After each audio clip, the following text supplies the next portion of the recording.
Hello students, this is Monica from Maharaj Agarsen School. Today we are going to study maths, chapter 11 of class 4th. Chapter 11 में आज हम करेंगे exercise 11.3. 11.3 में आपके statement sums हैं. सबसे पहले हम देखते हैं फर्स्ट सम.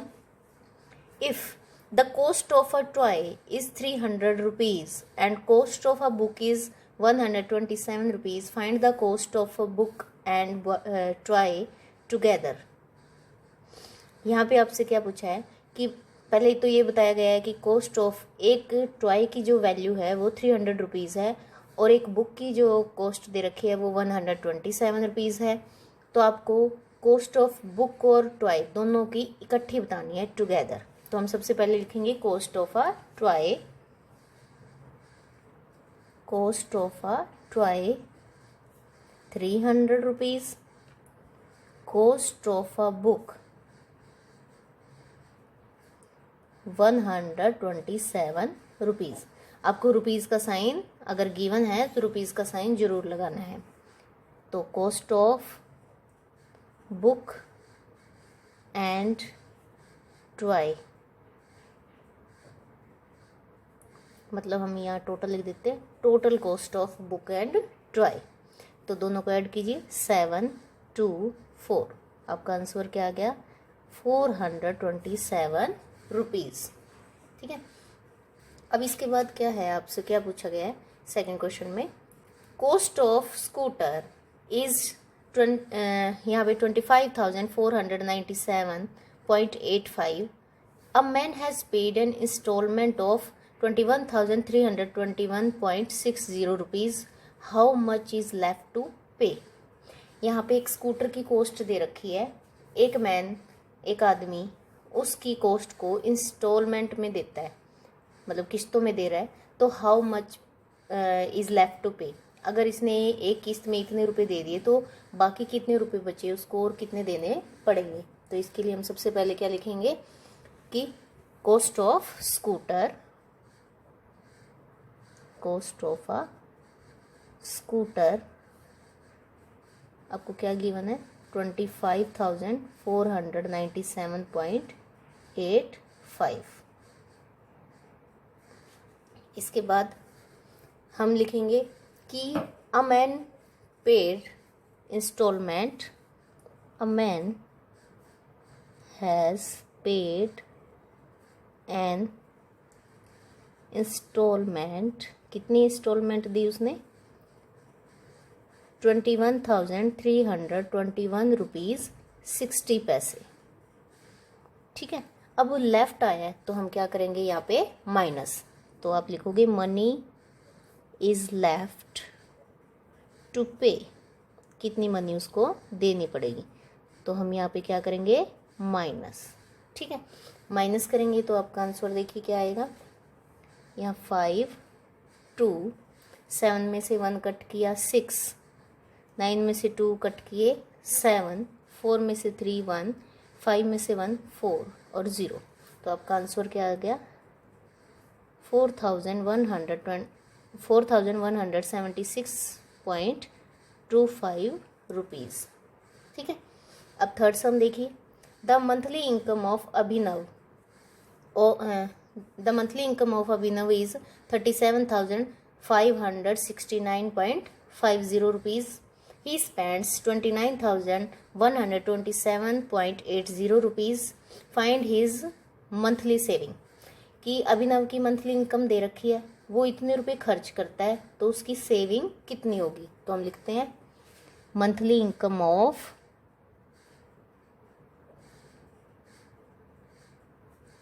अभिनव.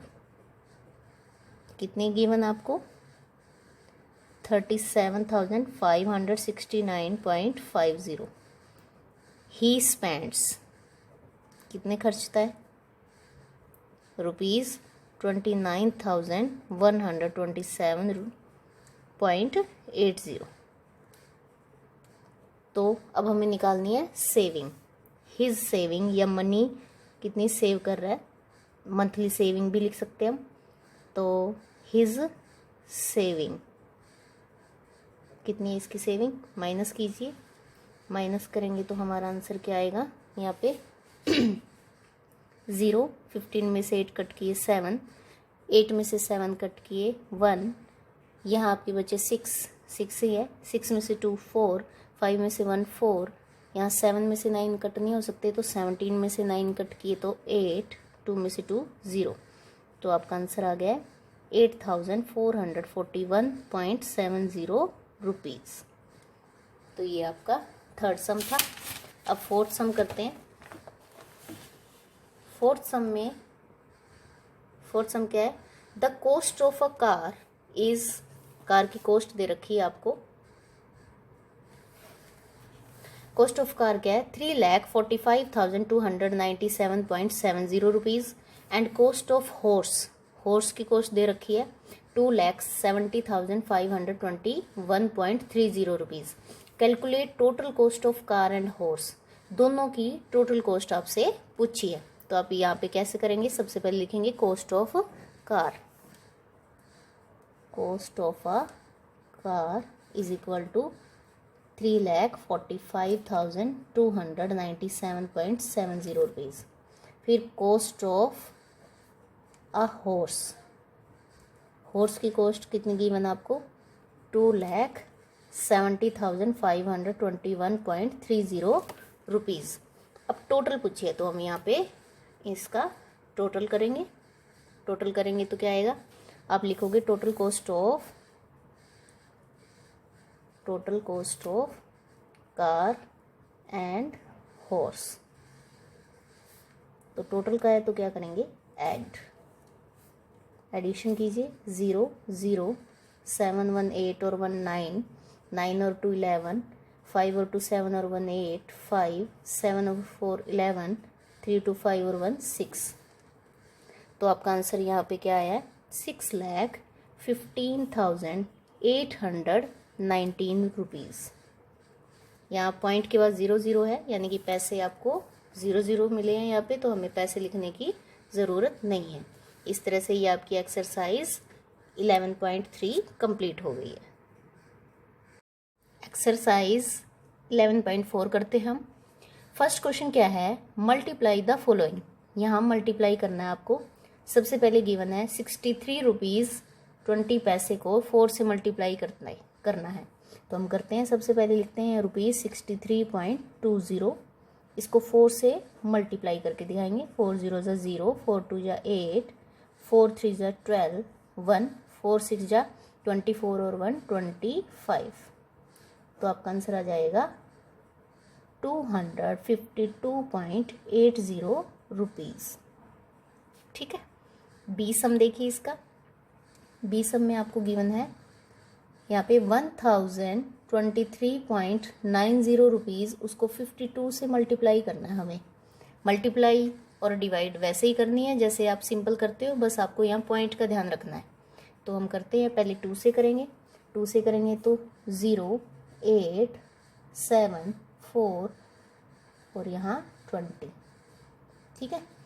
फिर 5 से करते हैं, 0 5 9 1 1 5 और फिर ऐड कर दीजिए इनको, 0 8 2 4 2 3 5। तो यहाँ पे आपका आंसर क्या आ गया यहाँ पॉइंट जरूर लगाएं, क्योंकि 2 डिजिट से पहले पॉइंट था, तो यहाँ भी 2 से ही पहले लगाना है। तो आपका आंसर क्या आ गया 53,242.80 रुपीज़। सेकेंड सम में डिवाइड है, divide the following. First question देखिए, ए पार्ट, 525.50 रुपीज़ को 5 से डिवाइड करना है। तो हम डिवाइड करते हैं यहाँ पे 525.50, हम ऊपर लिख देते हैं रुपए और पैसे। अब देखिए 5 से 5 को कर रहे हैं तो 1 पे जाएगा, 5 1 जा 5, तो 5 में से 5 0 2, 5 0 जा 0। क्यों? क्योंकि 2 5 की टेबल में नहीं जाता, तो हम 2 ऊपर से उतारते हैं 5, 5 5 जा 25, 0 0 ऊपर से मैंने 5 उतारा है। अगर 5 उतारा है तो उससे पहले पॉइंट भी है, तो मुझे यहाँ पॉइंट भी लगाना पड़ेगा। तो 5 1 ज़ा 5, 0 ऊपर से उतारी 0 और लगाई 0, तो इसका आंसर आ गया आपका ₹105.10। ठीक है, ये रुपीज़ आ गए आपके। अब है बी पार्ट। बी पार्ट देखिए 5863.00। 0.00 का यहाँ वैसे कोई वैल्यू नहीं है, इसको लिखने की कोई ज़रूरत भी नहीं है। अगर आप लिखना भी चाहो तो भी कोई फ़र्क नहीं पड़ता, ठीक है, क्योंकि पैसे यहाँ 0 गिवन है। तो 11 से भेजते हैं हम, ये रुपए है और ये पैसे। 11 से भेजते हैं तो 5 पे जाएगा ये, 11 5 ज़ा 55, 3 ऊपर से 6 उतारा, अब ये 3 पे जा रहा है, 11 3 ज़ा 33 ऊपर से फिर 3 उतारा, 11 3 ज़ा 33, 0 0। अब यहाँ पॉइंट, ये 0 उतारी, इसकी जगह भी 0, फिर दूसरी 0 उतारी, इसकी जगह भी 0। तो आपका आंसर है ₹533। और अगर आपको पैसे भी लिखने हैं तो आप 0 पैसे भी लिख सकते हो, ठीक है। इसके बाद सी सम है आपका। सी सम है 11,086.50 रुपीज़ को 19 से डिवाइड करना है। तो हम 19 से डिवाइड करते हैं इसको।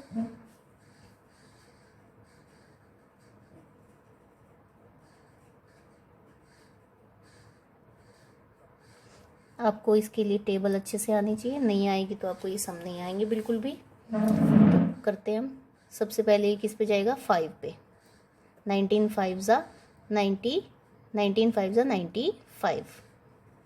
यहाँ हम 3 डिजिट लेंगे क्योंकि 11 है, 90 यहाँ हमने 11 के नीचे 19 हम लिख नहीं सकते, इसलिए हमने यहाँ पे 3 डिजिट ली है। अब ये 95 110 में से माइनस करना है, हमारा आंसर आ जाएगा 15।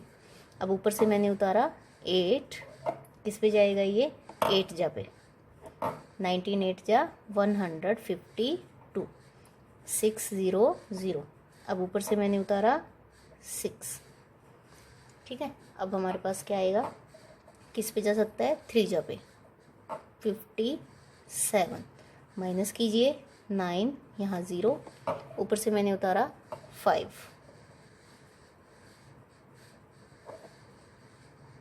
तो ये पूरा ही जा रहा है। 19 5 ज़ा, यहाँ पॉइंट लगाएंगे 0, ऊपर से मैंने 0 उतारी है और ऊपर 0 लगाई, तो आपका आंसर आ जाएगा ₹583.50। ठीक है, इस तरह से ये आपकी एक्सरसाइज 11.4 भी कंप्लीट होती है। तो 11.3 और 4 आपको अच्छे से नोटबुक में करनी है। Thank you, have a nice day.